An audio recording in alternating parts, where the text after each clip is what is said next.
नमस्कार साथियों, मैं सीमा गुप्ता आज फिर आप सभी के बीच भारत के मानचित्र के संबंधित महत्वपूर्ण टॉपिक को लाई हूँ। और आज के इस टॉपिक में मैं आप सभी को भारत के प्रमुख उन जलप्रपात के संबंध में आप सभी को लोकेशन दिखाऊंगी, बल्कि उन तमाम प्रश्नों को भी बताऊंगी जो कि आगामी परीक्षा के दृष्टिकोण से अत्यंत ही महत्वपूर्ण है।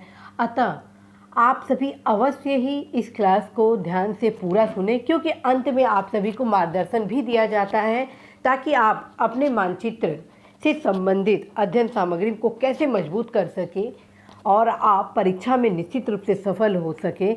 इससे संबंधित विभिन्न रणनीति बताई जाती है, इसलिए आप अवश्य ही इस क्लास को ध्यान से सुने। और जब तक समझ में ना, जब तक लोकेशन याद ना हो जाए, आप इस क्लास को कम से कम 2 से 3 बार प्रैक्टिस अवश्य करें। तो साथियों, स्टार्ट करते हैं। सबसे पहले आपको मैं बताती हूँ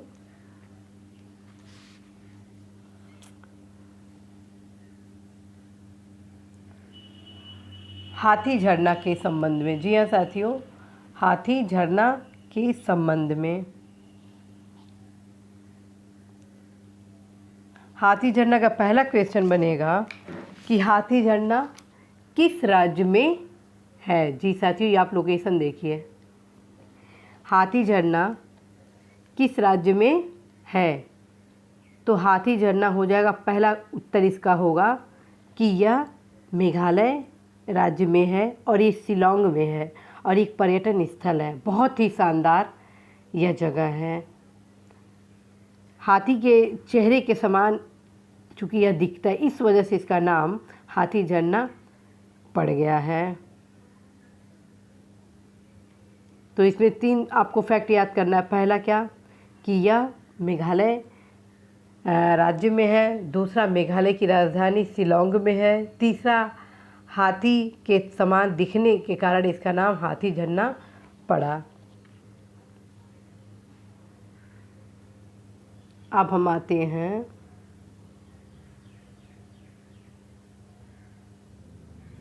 सहस्त्रधारा।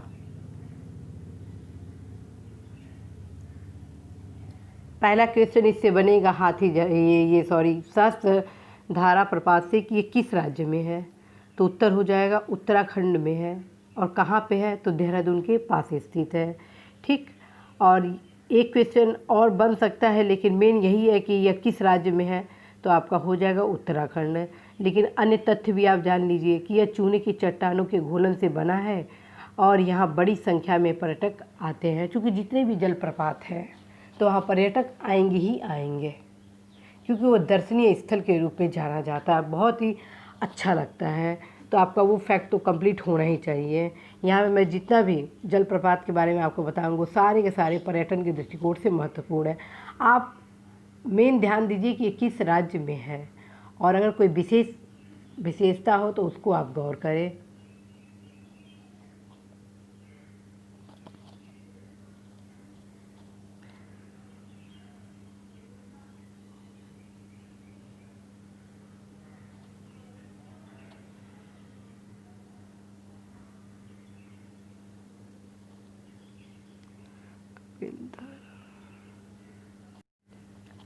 अब आते हैं साथियों दुदुमा प्रपात पे। जी हाँ साथियों, आते हैं अब हम लोग दुदुमा प्रपात पर।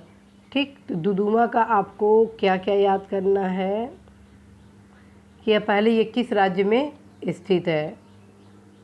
तो ये होगा आपका, यहाँ देख रहे हैं ना, यहाँ से है, अर्थात ये उड़ीसा में स्थित है। ठीक, दूसरा चीज़ यह जो कि मुचकुंड नदी पर स्थित है। 2 इसके फैक्ट मेन है, पहला है उड़ीसा राज्य में, दूसरा मुचकुंड नदी पर यह स्थित है। और यह एक ये स्थल के रूप में भी यह जाना जाता है। तो इसकी आप अभी तक आपने जलप्रपात कौन कौन सा अध्ययन किया। हाथी झरना जो मेघालय में है, सहस्त्रधारा जो उत्तराखंड में, और तीसरा आप याद कर रहे हैं दुदुमा प्रपात जो कहाँ पे है, उड़ीसा में है।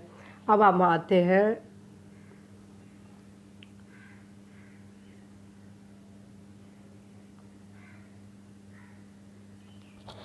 हुंडू घाट प्रपात पे। यहाँ पे आते हैं हुंडू घाट प्रपात पे। पहला क्वेश्चन इससे बनेगा ये कहाँ है। लोकेशन जैसा दिख रहा है तो आपको साफ पता चल रहा है कि यह स्थित है आपके झारखंड में। ठीक, यह रांची से निकलती स्वर्ण रेखा नदी पर स्थित है। ठीक है साथियों, यह रांची से निकलती स्वर्ण रेखा नदी पर स्थित है।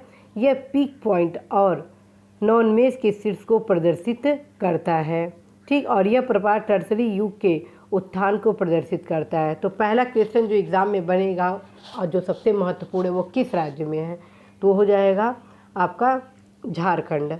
और दूसरा क्वेश्चन, यह रांची से निकलती स्वर्णरेखा नदी पर स्थित है। तो इन दोनों फैक्ट को आप जरूर याद करेंगे साथियों। कई बार होता है कि 2-3 जलप्रपात दे देंगे, मतलब 4-5 दे देंगे और फिर उससे संबंधित राज्य दे देंगे और आपको मिलान करना होगा। जब आपको पता रहेगा तभी आप मिलान कर पाएंगे। इसलिए अवश्य ही इस क्लास को करने के साथ अभी याद कर लीजिएगा। अब मैं आती हूँ धुआंधार प्रपात पर। पहला कहाँ पे है? ये मध्य प्रदेश में नर्मदा नदी पर जबलपुर के निकट स्थित बहुत ही सुंदर जलप्रपात है। वाकई अल्टीमेट है। मध्य प्रदेश में नर्मदा नदी पर जबलपुर के निकट बहुत ही सुंदर जलप्रपात है। इसे देखने के लिए बड़ी संख्या में पर्यटक आते हैं। जबलपुर के पास नर्मदा नदी पर धुआंधार प्रपात निक पॉइंट का परिचायक है। ध्यान रखिए, निक पॉइंट का परिचायक है। हुंडू घाघ प्रपात भी निक पॉइंट का परिचायक था।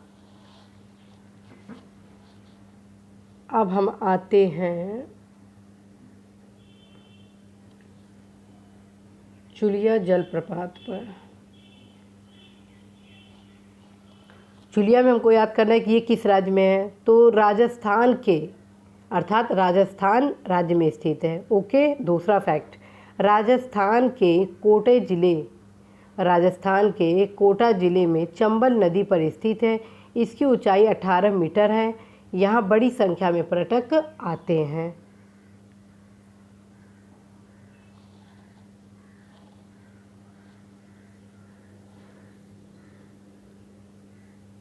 अब हम चलते हैं एन्ना प्रपात पर। पहला क्वेश्चन एन्ना प्रपात का महाराष्ट्र राज्य में महाबलेश्वर के निकट है। इसकी ऊंचाई 180 मीटर है। राज्य में यह पर्यटक का एक बड़ा केंद्र है। मतलब कुल मिला के आपको राज्य, किस राज्य में स्थित है ये जलप्रपात, उसे मेन फोकस करना है। और जो कोई विशेष बात हो उसको आप हमेशा के लिए याद करेंगे। जैसे धुआंधार प्रपात का, तो ये निक पॉइंट का परिचायक है। हुंडू घाघ प्रपात का, तो ये भी निक पॉइंट का परिचायक है। ठीक, और जो मैं आपको एन्ना बता रही हूँ, तो इसमें आप बस इतना याद कर ले कि यह महाराष्ट्र राज्य में है, तो ये पर्याप्त आपके लिए होगा। अब हम आते हैं गोकक पे। गोकक का क्या करना है? गोकक प्रपात कहाँ है? तो कर्नाटक राज्य में स्थित है। गोकक कर्नाटक राज्य में स्थित है। तो गोकक का क्या हो जाएगा? गोकक कर्नाटक के बेलगांव जिले में गोकक नदी पर अवस्थित है। ओके, गोकक जलप्रपात गोकक नदी पर अवस्थित है। इसकी ऊंचाई 54 मीटर है। यह राष्ट्रीय तथा अंतर्राष्ट्रीय पर्यटन के लिए एक आकर्षण का केंद्र है। अब हम चलते हैं साथियों नीचे, पायकारा। पायकारा में क्या देखेंगे? नीलगिरी पहाड़ियों में पायकारा नदी पर स्थित है, जो जल विद्युत उत्पादन के लिए उपयोगी है। यहाँ बड़ी संख्या में पर्यटक आते हैं। और ये किस राज्य में स्थित है, यह आज आप टीटी के अथवा ऑक्सफोर्ड मैप से ज़रूर देखेंगे। अब हम आते हैं शिव समुद्रम प्रपात। शिव समुद्रम का क्या फैक्ट रहेगा? तमिलनाडु राज्य में कावेरी नदी पर स्थित है, जो जल विद्युत उत्पादन हेतु प्रसिद्ध है।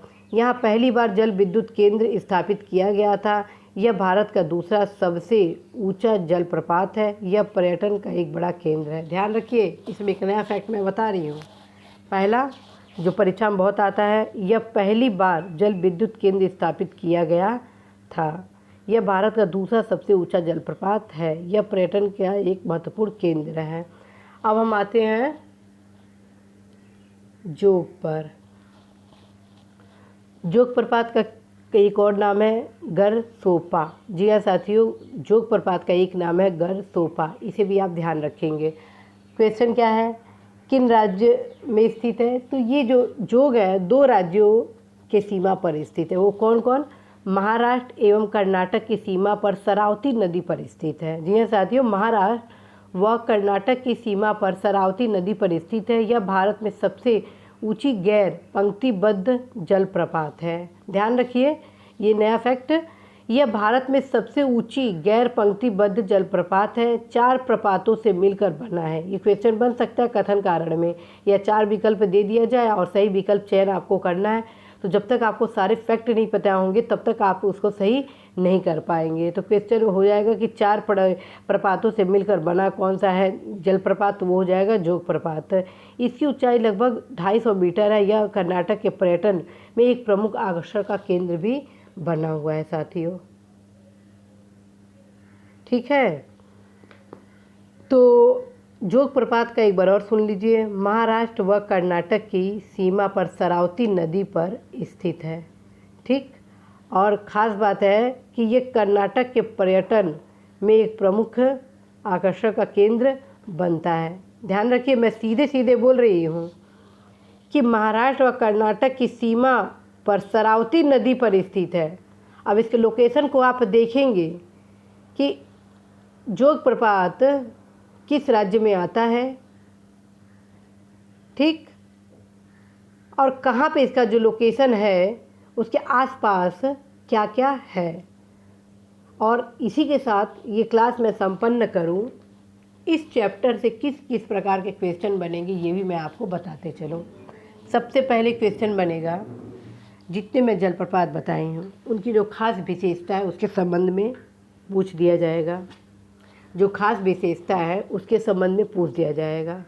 ठीक, कि सबसे पुराना जलप्रपात कौन सा है, या ये पूछ देगा कौन सा ऐसा जलप्रपात है जो नीक पॉइंट का परिचायक है, या उत्तर से दक्षिण लगाने को आपको बता देगा, या दक्षिण से उत्तर लगाने को बोल देगा, या पूर्व से पश्चिम लगाने को बोल देगा, या पश्चिम से पूर्व लगाने को बोल देगा, या राज्यों के मिलान के संबंध में पूछ देगा।